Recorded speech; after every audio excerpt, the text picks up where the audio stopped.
Good afternoon and many thanks for joining us. It is the 14th of June 2023. Time for our HLC Lunch Hour News. My name is Joan Kosgei. The National Assembly has approved the nomination of Noordin Haji as the next Director General of the National Intelligence Service. Once appointed, Haji will succeed retired Major General Philip Kameru, who has served as the spy master since August 2014.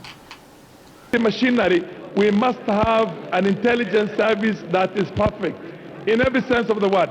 We cannot eliminate the scourge of Al-Shabaab and the kind of insecurities we have in this country unless we have somebody whom we have all a lot of trust in. This great son of Garissa County, a great son of Kenya, whose family also, Mr. Speaker, has served this country. His father, not just a senator, but also as an experienced administrator and security man in the past. And I do hope that the DPP Noordin Haji will follow in the footsteps of his late father.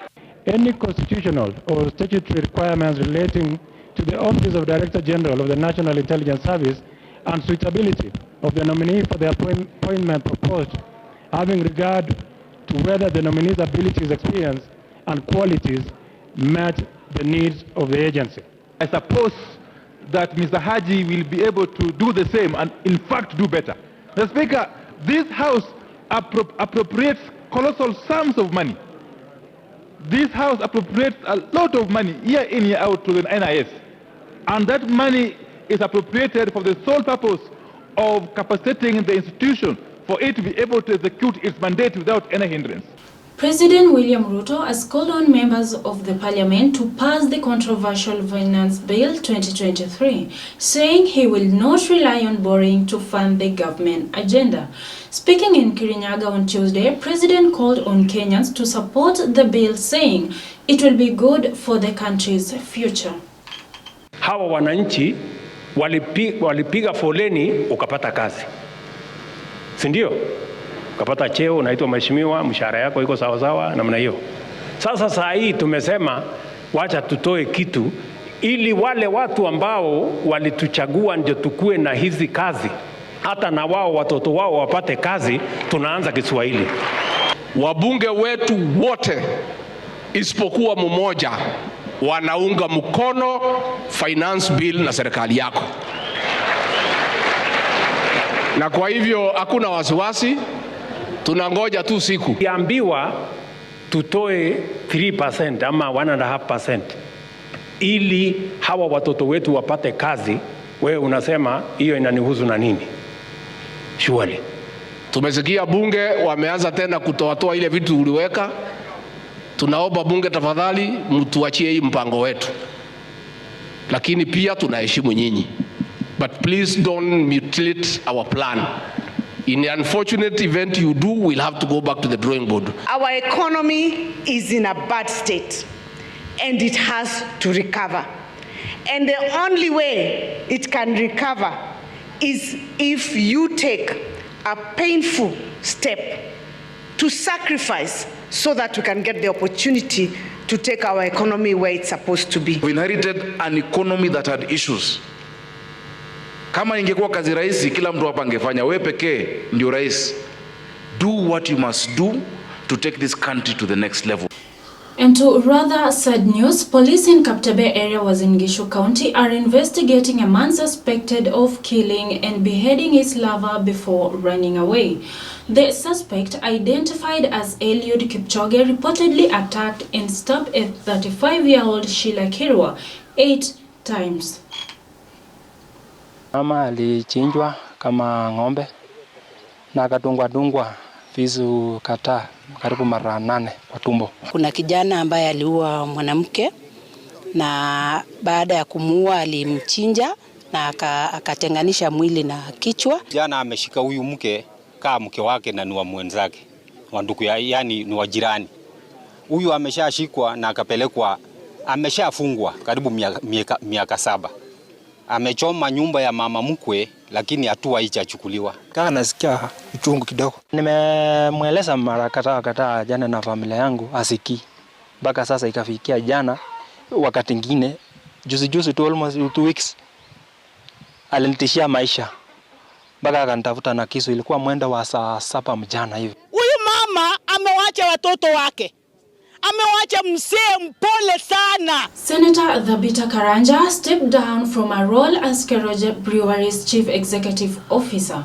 Senator said the move will enable her focus on her senatorial role as well as the Deputy Majority Leader in the Senate. She exited after serving the company for 25 years, where she saw the company grow to be second largest alcoholic beverages producer in Kenya. Having navigated the journey as a captain for 25 years, the time has come for me, Thabita Karanja, to pass the baton to a new generation of business leaders. With immense pride, I hereby announce my decision to step down as the CEO of Keroge Breweries, entrusting the leadership to a deserving successor.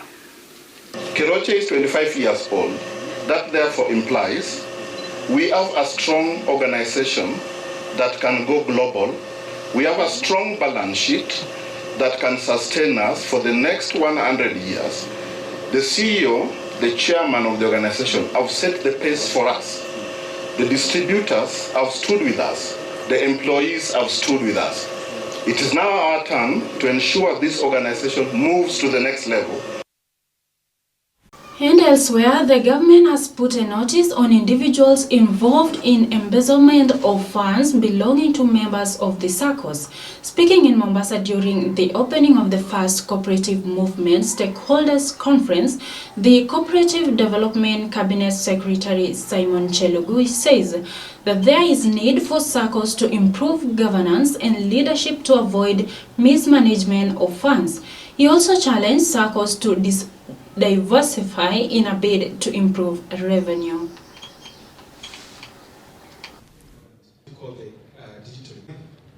Hamjambo, it's my real pleasure to be here. Thank you, we love Director, Public Sector. I didn't know what it was. It was not big thing. Karatina, I was taking my son to school and I needed a coffee kick. But also the challenges lead and how we can all with the counties to see how they can be able to establish these cooperatives to the ward level. It has also come out very clearly that there is capacity that is lacking in these counties in terms of support for the SACCOs, and we'll be working together with the ministries and the counties to train and build capacity for the cooperative movement.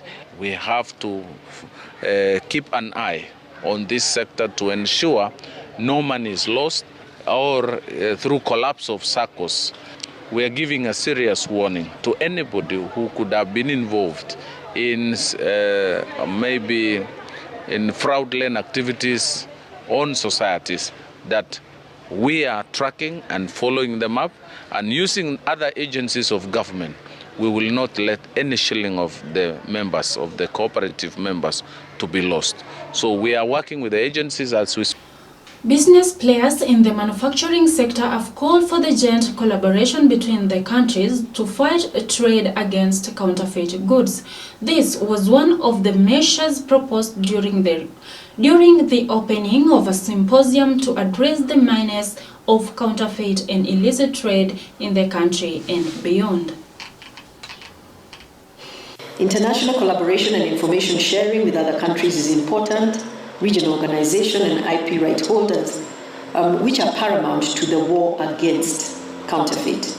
We need to carry out joint initiatives such as the 2018 multi-agency operation that really netted in quite a lot of counterfeit. We cannot win it as the institution.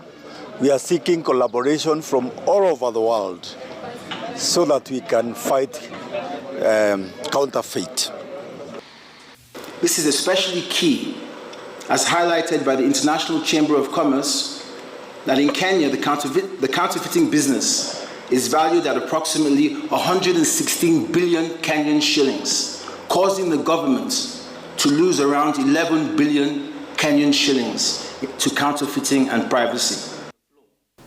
The government has suspended the license of Shenzhen Commercial Limited Company that deals in the business of scrap metal in Athi River, which is linked to power line vandalism. A raid by the police on Monday recovered stolen copper metal weighing 29 kgs, believed to be from vandalized transformers. One suspect, a Chinese national, was arrested during the raid and is expected to face charges of economic sabotage. Energy Principal Secretary Alex Washira, who led the operation and announced the suspensions at the company's premise and warned for investors against violating rules, saying they risk being deported and their business closed. There are people who, as we are building the nation, they are destroying the nation. Sisi tukijenga, wanabomoa.